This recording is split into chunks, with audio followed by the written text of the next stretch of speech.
Hey everybody, thanks for tuning in. I'm George Conley with Scratch Golf Tips. Today we're going to be talking about 3 different ways that we can approach the standard pitch shot. Now, having a few different options from the 40 to 60 yard range is going to allow us to be more versatile and approach shots with bunkers, water, different pin locations much more effectively throughout a round. So to start off, we're going to go over the standard pitch shot. For me, I like this just behind center of the stance, not too exaggerated. The weight for me really needs to be focused on that left side for a right-handed golfer, just on the front side. And essentially from there, I take a decent divot because I have a steeper golf swing, but you definitely want to be catching some ground after the ball regardless of that. Now this shot is going to be medium trajectory. For these shots, I'm using a 60-degree wedge across the board. If you have something in the 56 to 60-degree range, that's what I would use. I think personally a 54 or lower goes a little bit too low, a little bit too hard to control.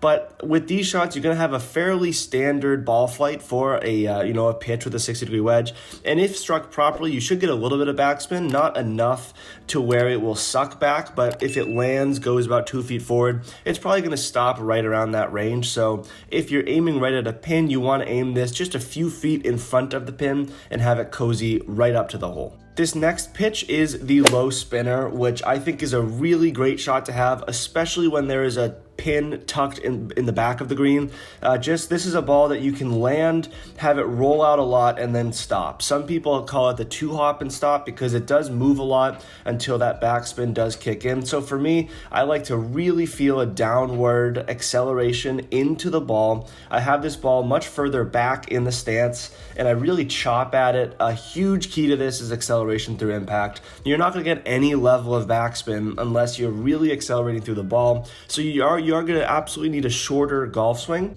The shorter golf swing, have it abbreviated through the follow through. You don't want to be following through high with the hands, but having that weight forward, covering the ball with the right wrist for a right-handed golfer, and just having that ball back in the stance is going to help. I have a neutral club face for these shots as well. You're gonna have to experiment with this, see how much spin you can get, how far it rolls out, but it's a great way and a great shot that you can turn to with back pins. If you'd like one of the belts that I'm wearing here in this video, use code GEORGE17 at Ghost Golf for 17% off the entire store. You can use my code in the top of the description below. Finally, we have the dead arm pitch shot, which is a pitch shot that guys like Justin Thomas have really turned to a lot. By dead arm, it's essentially a golf swing without much acceleration at all. And what happens in this golf swing is you're going to lack the acceleration through the ball to get the ball up in the air at a fairly average trajectory, and once the ball lands, it's going to have very little backspin on it, and that's the point of the shot. This is another way to get the ball to a back pin location. So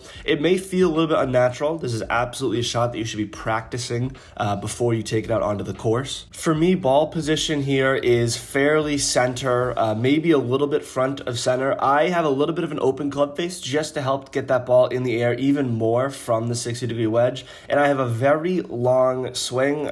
For me, the swing finishes right around shoulder high, maybe even a little bit higher.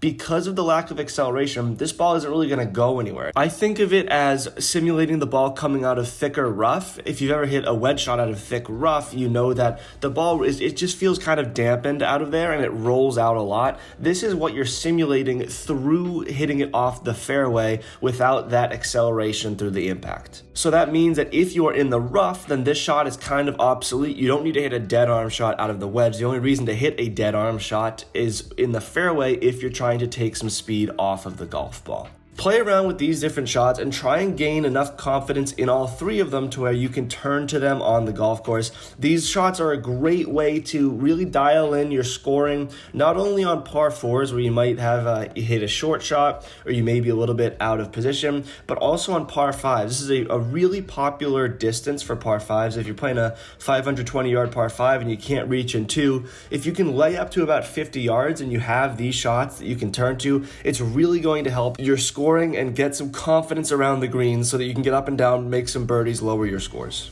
Thank you all very much for watching. Play well and take care.